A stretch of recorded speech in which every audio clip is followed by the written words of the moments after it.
Minister, former Bangladesh Prime Minister, yes, that's official now. Former Bangladesh Prime Minister, Sheikh Hasina, has also reportedly left the country. Former Bangladesh Prime Minister, Sheikh Hasina, has left the country along with her family amidst wide-scale protest. We have seen the kind of unrest unfold in Bangladesh possibly we haven't seen in many decades.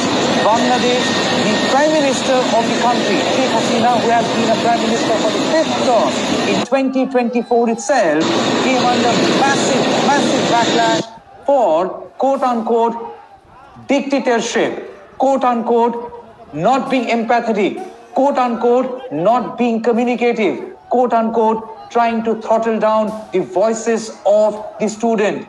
It all started with the quota unrest, but then 300 and plus students and people have died in this unrest, a number which is shocking, a number which is also there in the books of history of Bangladesh. And all this while, Sheikh Hasina remained as our Prime Minister, and thus the chorus for her resignation, the chorus for her removal had only intensified.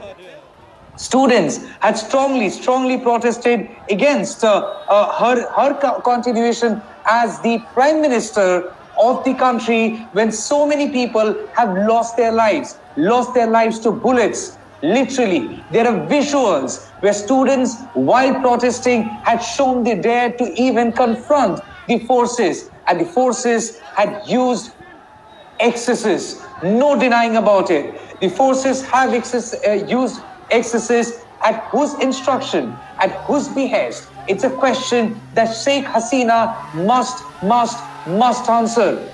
Instead of confidence rebuilding measures, what later transpired, internet shutdown, an entire country was put in internet blackout, and there was no communication channel, and it was thought prudent by the government in power, that is Sheikh Hasina's government, that by disconnecting Bangladesh from the rest of the world, visuals will not go viral. People will not make Bangladesh the talking point. But that hasn't been the case.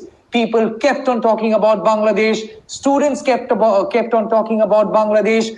The people of Bangladesh kept on talking about Bangladesh, and the roads were always under the siege of the protesting students. There was curfew that was imposed by Bangladesh.